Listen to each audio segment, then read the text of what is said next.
Welcome to the 10th lecture on the category of vector spaces titled the Rank Theorem. All vector spaces in this lecture are over a fixed scalar field K. A vector space V is finite dimensional if it is the span of a finite subset.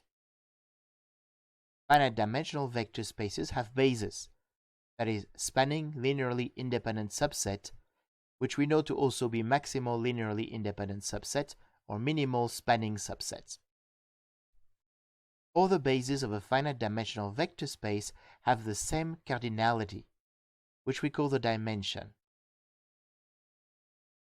The dimension is a complete invariant for finite dimensional vector spaces up to linear isomorphism. In this lecture, we will show how to compute the dimension of certain vector spaces, such as products and quotient spaces, in terms of the dimensions of their components. And we conclude with a rank theorem and some of its consequences. We have seen that we can construct new vector spaces from old ones using various techniques, such as taking their products, taking quotients, taking their intersections, if they are subspaces, taking kernel and ranges of linear maps. In the series of slides to come, we are going to actually show how to calculate the dimension of these constructed vector spaces from their original ingredients. So let V and W be two finite dimensional vector space. I'm going to show you that the dimension of the product V cross W in fact equals to the dimension of V plus the dimension of W. All these proofs in the slides to come are based on the same idea. You have bases for various vector spaces, and then you would like to fabricate out of those bases a new basis for a new vector space. So here, for instance, we're going to take a basis V1, etc., Vn of V, and a basis W1, etc., Wm of W, and we want to make a basis of V cross W using those two bases of V and W. So here is our candidate. It's a set chi consisting of the order pairs of the form V sub j, 0, and the order pairs of the form 0, W sub k, where j ranges over the set 1 to n and k ranges over the set 1 to m. So I want to prove chi is a basis of V cross W. So first I'm going to prove it's linearly independent. So let T1, etc., Tn, and S1, etc., Sm be scalars such that the linear combination of all the vectors in Xi using the T's and the S as written here is the vector 0. So it's important to remember what it means. It means that we have the sum from j equals 1 to n of T sub j times the ordered pair V sub j, 0, plus the sum from j equals 1 to m of S sub j of the pair 0, W sub j. That must be equal to the vector 0, 0. That's what the 0 in the Cartesian product looks like. But then it's an easy calculation. It means that the first coordinate of that summation here must be 0, and that first coordinate is given as sum from j equals 1 to n of T sub j, V sub j. So we have that this linear combination of the vectors V1 to Vn must be 0, but the vector V1 to Vn form a basis, so they're linearly independent, and so the coefficient T1 to Tn must all be 0.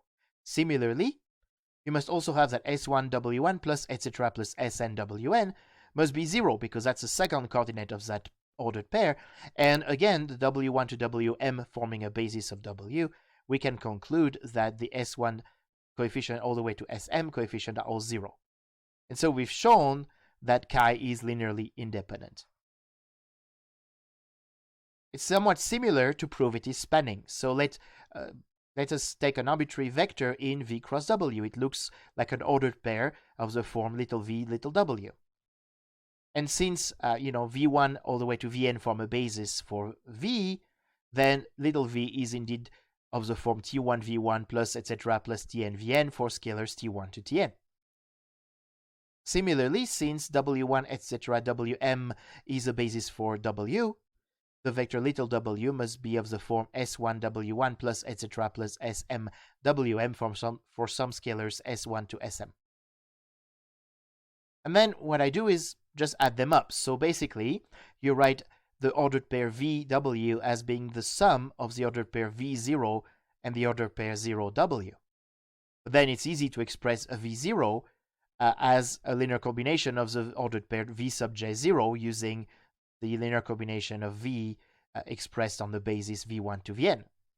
It gives me the sum from j equals 1 to n of t sub j times v sub j comma 0. This follows immediately from the definition of the operations on the Cartesian product of two vector spaces. And similarly, it's very easy to express the pair 0, w as the linear combinations of some of the vectors in xi. And so you see that my element vw here is in the linear span of xi. Since it was an arbitrary element of the Cartesian product, I've shown that the Cartesian product v cross w is indeed the linear span of xi. So xi is linearly independent and it is spanning. It is therefore a basis. So now our basis xi has cardinality n plus m, that is the dimension of v plus the dimension of w. So first of all, it's finite. So the Cartesian product v cross w is spanned by a finite family, so it's finite dimensional. And second of all, we know what the dimension is, and we can conclude as stated that the dimension of v cross w is the dimension of v plus the dimension of w. Now let's turn to some examples. So first of all, note that the singleton 0 is a linear span of the empty set, and the empty set is linearly independent. In fact, it is the only possible basis you could find for the singleton 0. So the dimension of the singleton 0 is the cardinality of the empty set, which is 0. Now note that the field itself is a vector space over itself, and it is the span of its unit, which is a single non-zero vector, so it's linearly independent, so it's a basis, and therefore the dimension of the field over itself is 1. So now if you apply the result we have about the dimension of products recursively, you get that the dimension of k to the n is n, since the dimension of k to the n is the dimension of k plus the dimension of k to the n minus 1 for any n strictly more than 1. So, interestingly enough, we've seen that the dimension of k to the n is n for any n natural numbers using those two examples combined. On the other hand, note that we already know of a basis of k to the n, namely the canonical basis that I remind you of right here, and it has clearly n vectors, so that's another way a priori you can conclude the dimension of k to the n is n. But interestingly, if you apply the theorem we just proved about products to the example of k being spanned by just 1, and use the little induction I mentioned, then the basis that you get for k to the n is in fact the canonical basis. So let's now turn to the relation between dimension and subspaces. First, we don't even know at the moment if a subspace of a finite dimensional vector space is itself finite dimensional. To prove this, I'm going to first establish a general result that says that a vector space E is infinite dimensional, that is, it is not finite dimensional, if and only if it contains an infinite countable linearly independent subset. Let's prove that. Assume that E is not the span of any of its finite subset. First of all, E is not the span of the empty set, so it is not the singleton 0, and so it contains a non-zero vector. Let V0 be that vector. Now assume that we have found a linearly independent subset V0 to Vn of E for some natural number n. Since this set cannot span E, by assumption on E, it cannot be a basis of E. Thus, since it is a linearly independent set, it cannot be a maximal linearly independent set. And therefore, there must exist another vector, say Vn plus 1, in E, such that V0 etc. to Vn plus 1 now is linearly independent. Thus, by induction, we can say that there is a sequence of vectors, V0, V1, etc., forever, such that any subset of the form V0 to Vn plus 1 is linearly independent. If I take the union of all of those sets, it is countable infinite, and it is linearly independent because any subset of that infinite union is itself a subset of V0 to Vn for some n. On the other hand, if E contains a countable linearly independent subset B, then for any n, you can find a subset of B, let's call it Bn, whose cardinality is n.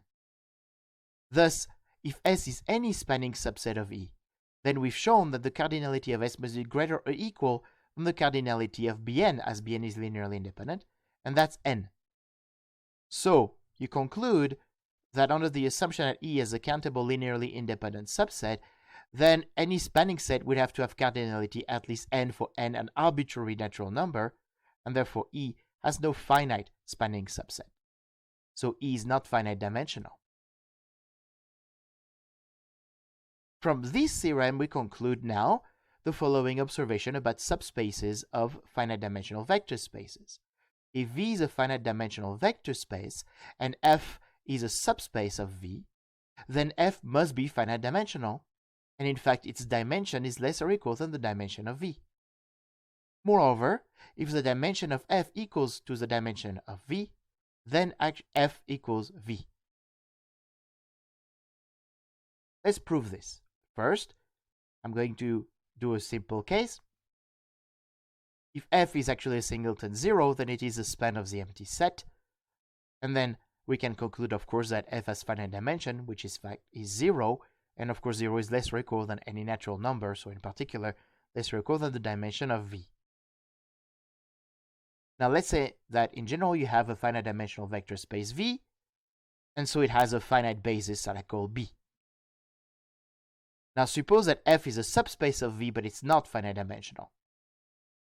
Then we know that it must have a linearly independent subset which has cardinality strictly greater than the cardinality of B. That comes from the theorem on top of the page. But that's a contradiction, of course, with the fundamental result with which we opened the lecture. Therefore, any subspace of a finite dimensional vector space must be finite dimensional. So it has a basis. So now we have F, our subspace of a finite dimensional vector space V. As F is finite dimensional, we can pick a basis for F, call it B. B is therefore linearly independent, and therefore the cardinality of B must be less or equal than the cardinality of any spanning set of V. In particular, it must be less or equal than the cardinality of any basis for V. And so the dimension of F, which is the cardinality of the basis B, is less or equal than the dimension of V, which is the cardinality of any basis for V. And that proves the desired result. Last, let's assume that the dimension of F equals the dimension of V, where F is some subspace of V again. And let B be a basis of F. Then B is linearly independent, because it's a basis, but it has cardinality the dimension of V, and we've seen that it means that B is also a basis for V. So in particular, V is a linear span of B, but the linear span of B is F by assumption, so V equals F. So let's now turn to the very interesting example of quotient spaces. If V is a vector space and E is a finite dimensional subspace of V, such that the quotient of V by E is finite dimensional, then V is itself finite dimensional, and the dimension of V equals to the dimension of E plus the dimension of V quotient by E.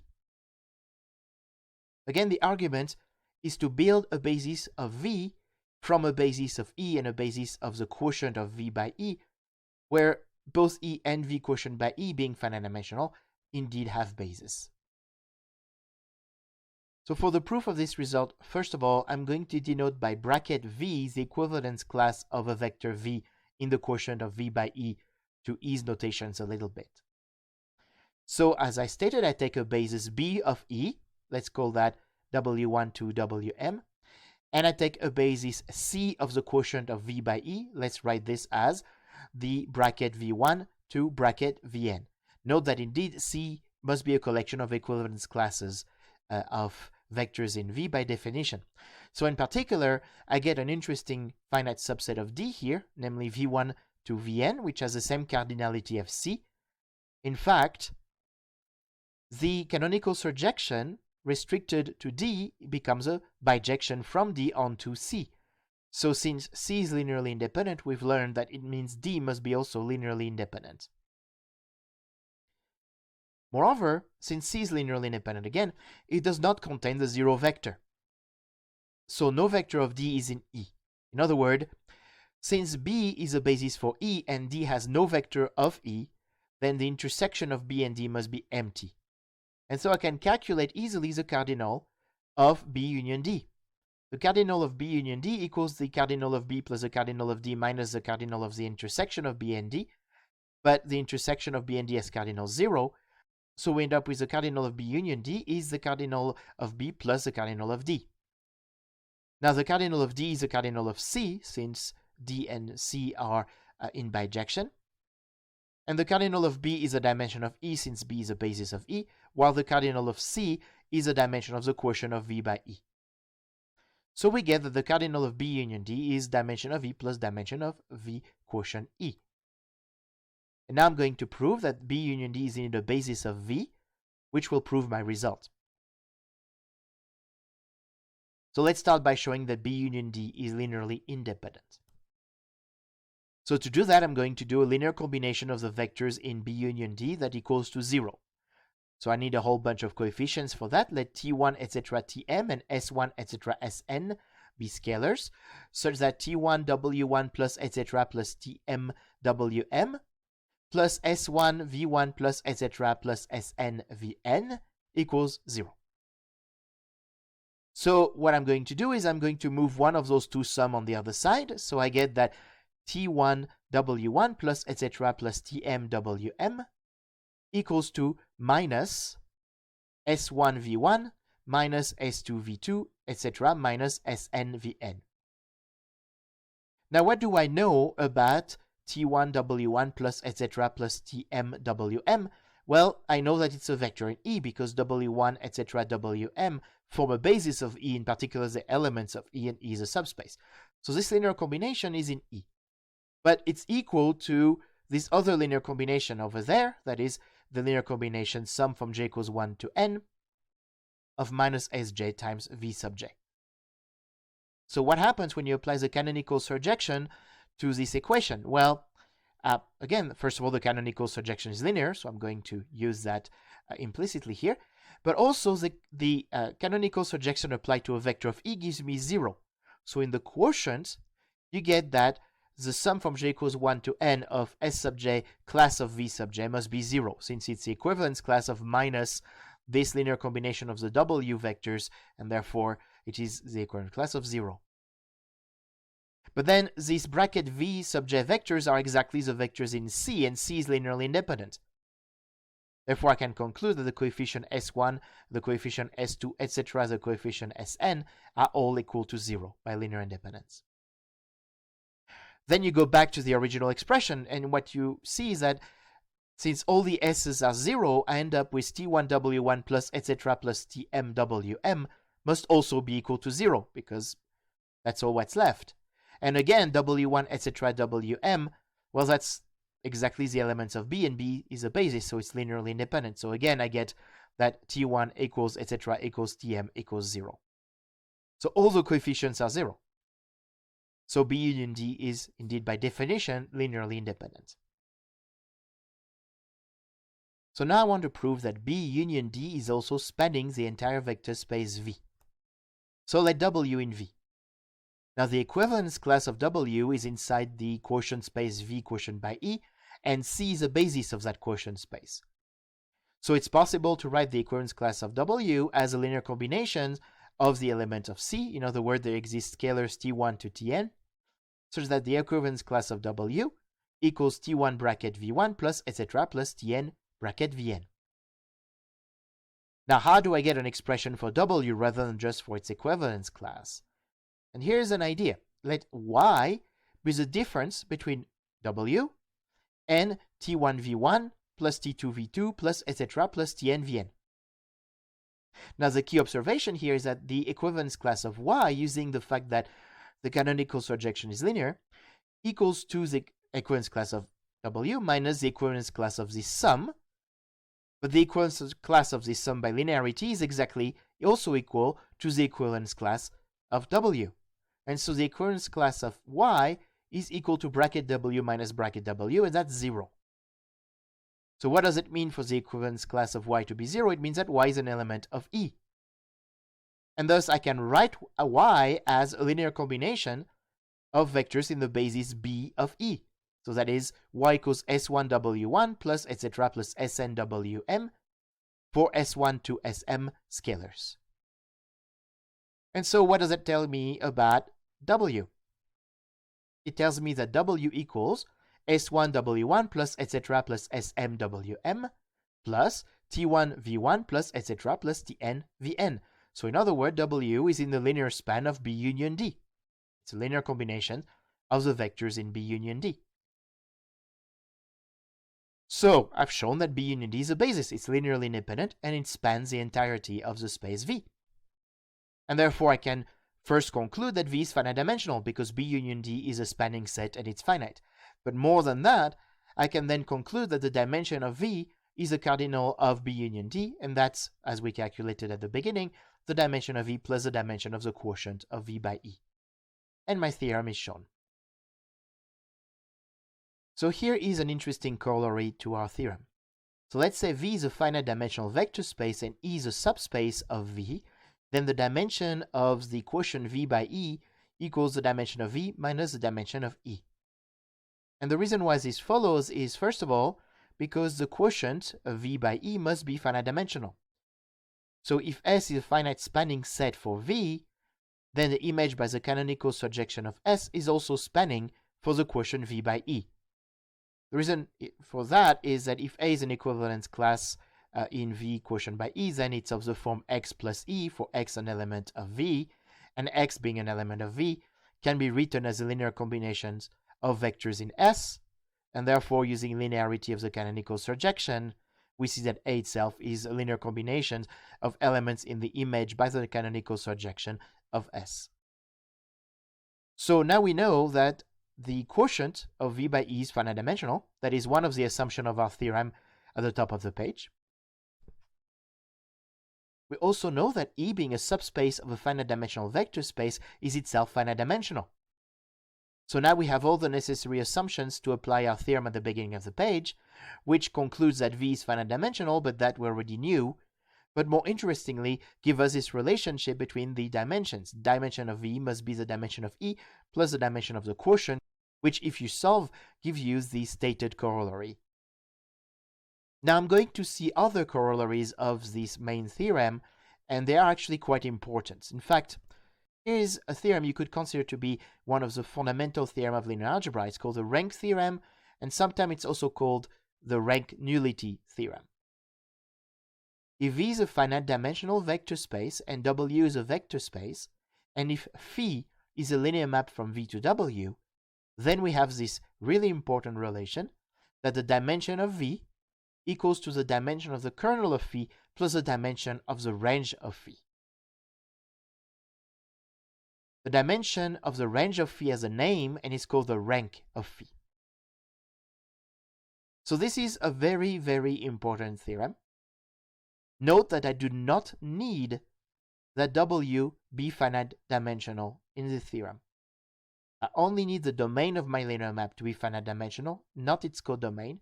It is sufficient to conclude this result. Now, the proof of this theorem may appear rather short, but it's because we have worked quite a bit to get to this point.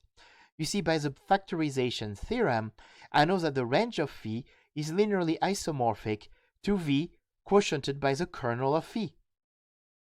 I know that V is finite dimensional, therefore I can apply the corollary of our theorem about quotients that we saw on the previous slide to conclude that the dimension of the range of phi equal to the dimension of the quotient of V by the kernel of phi, since they are isomorphic, but that is the dimension of V minus the dimension of the kernel of phi. And so our theorem is shown. Now the Rank-Nullity theorem, or rank theorem as I call it, is very, very powerful. Let me show you one application of this theorem, again relying on all the work we have done so far. So let V be a finite dimensional vector space, and let E and F be two subspaces of V. Then the dimension of the sum of E and F equals to the dimension of E plus the dimension of F minus the dimension of the intersection of E with F. So to prove this result, rather than to construct a basis of the sum E plus F from a basis of E intersect F that I extend to E and extend to F, I'm going to use a much better argument, using all the work we've done about linear maps and the rank theorem. So let phi be this map we're familiar with. It is a linear map which to an ordered pair xy in the Cartesian product of E by F maps the sum x plus y, which is an element of E plus F. In fact, we know that this linear map phi is surjective. Now, on the other hand, what is the kernel of this map phi? Well, we already calculated that. In a previous lecture, we showed that the kernel of phi is the set of vectors of the form v minus v for v ranging in the intersection of E with F. Now, look at the map that to a vector v in the intersection of E and F maps the vector v minus v in the kernel of phi. Well, that's a linear isomorphism. The linearity is obvious. The injectivity is obvious because if a pair v minus v0, then of course that means v0 in particular. And surjectivity is because we know exactly what the kernel of phi is, so it is obvious as well. So now we can use all the work we've done. What's the dimension of E cross F? Well, that's the dimension of E plus the dimension of F. But on the other hand, what is the dimension of E cross F? By the rank theorem, this is the domain of the map phi, so the dimension of E cross F must equal to the dimension of the kernel of phi plus the dimension of the range of phi. What is the dimension of the range of phi? Well, that's the dimension of E plus F, since that's the range of phi. What's the dimension of the kernel of phi? Well, since the kernel of phi is isomorphic to E intersect F, that's the dimension of E intersect F. So you've shown the result that we want. Solving, you get the dimension of E plus F equals to the dimension of E plus the dimension of F minus the dimension of E intersect F. So this formula is in fact a corollary of the rank theorem, if you know how to approach it correctly. I want to make one more really nice observation here. Now, we know something about this map phi. We know that it is injective if and only if E intersect F is exactly reduced to singleton zero. In other words, we know that the sum E plus F is isomorphic to the product E cross F exactly when we have a direct sum, when the intersection of E and F is null. In that case, of course, since phi would be an isomorphism, we'd expect the dimension of E plus F to equal the dimension of E cross F, but we know the dimension of E cross F is the dimension of E plus the dimension of F. So, we see that the dimension of E plus F equals the dimension of E plus the dimension of F from this formula we have just shown, if and only if the dimension of E intersect F is exactly 0. That means if and only if E intersect F is a singleton 0. So we recover, again, the idea that the sum E plus F is linearly isomorphic to the product E cross F if and only if E intersect F is a singleton 0. This is a very nice result. Here is another very nice and important result. Now, this is a fact you are familiar with from matrix theory, and we will, of course, re-express this when we deal with matrix algebras, but it will be immediate then because we'll just apply the theorem I'm now going to prove. It proves that for linear endomorphisms of finite dimensional vector spaces, injectivity, surjectivity, and being a bijections are actually equivalent. So formally, let V be a finite dimensional vector space and let phi be a linear map from V to V. The following assertions are all equivalent. 1. Phi is injective. 2. The dimension of the kernel of phi is 0. 3. The dimension of the range of phi is the dimension of all of V. 4. Phi is surjective. And 5. Phi is a linear isomorphism. A linear endomorphism that's also an isomorphism is called an automorphism. Now, the proof of this theorem is relatively easy now that we have all the tools we have developed in this lecture. So first of all, note that assertion 1 and 2 are obviously equivalent, for instance, because say phi is injective, then the kernel of phi is the singleton 0, and the dimension of the singleton 0 is 0. On the other hand, suppose that the dimension of the kernel of phi is 0, that is assumed 2. Then, well, that means that the kernel of phi must be the singleton 0, as we have seen before, and therefore we know that phi must be injective. Now assume 2, that is, the dimension of the kernel of phi is null. What does the rank theorem tell me? It tells me that the dimension of V equals the dimension of the kernel of phi plus the dimension of the range of phi. And therefore, it tells me that the dimension of the range of phi must be the dimension of V. Now assume 3, that is, the dimension of the range of phi, or the rank of phi, is a dimension of V. Now, the range of phi is a subspace of V. And since it is a subspace of V whose dimension equals the dimension of V, we must conclude that the range of phi is indeed all of V. In other words, phi is surjective. Assume 4, so I assume that phi is surjective. Then the dimension of the range of phi equals the dimension of V. That is, we have, in fact, 3. That's immediate. But then, again, the rank theorem applies, and so the dimension of the kernel of phi equals the dimension of V minus the dimension of the range of V, and that's 0. So, assertion 2 holds, and therefore assertion 1 holds, since 2 and 1 are already known to be equivalent. So we've shown that 1 is equivalent to 2 is equivalent to 3 is equivalent to 4. Let's now work with 5. If phi is an isomorphism, that is 5 holds, well then phi is injective in particular, so 1 holds. So certainly 5 implies 1 trivially, and therefore 5 implies 1, 2, 3, and 4. On the other hand, suppose that we have 1, so phi is injective. Then we already know that 1 implies 4, so phi is surjective, and therefore phi is a bijection, and so 5 holds. So we've seen that, remarkably, if you're a linear map from a vector space to itself, and the vector space is finite dimensional, then it is sufficient to show that you are injective to prove that you are, in fact, bijective. Or it's sufficient to show you are surjective to show that you are bijective. This is remarkable. Note also that actually, if V is not assumed to be finite dimensional, then this result is not true anymore. There are linear endomorphisms of infinite dimensional vector spaces which are injective but not surjective, and some that are surjective but not injective. So this is a remarkable property of finite dimensional vector spaces and their linear endomorphisms. Now, talking about linear maps between finite dimensional vector spaces, the natural question is, what can be said about the dimension of the spaces of linear maps between two finite dimensional vector spaces? And this will be the topic of our next lecture.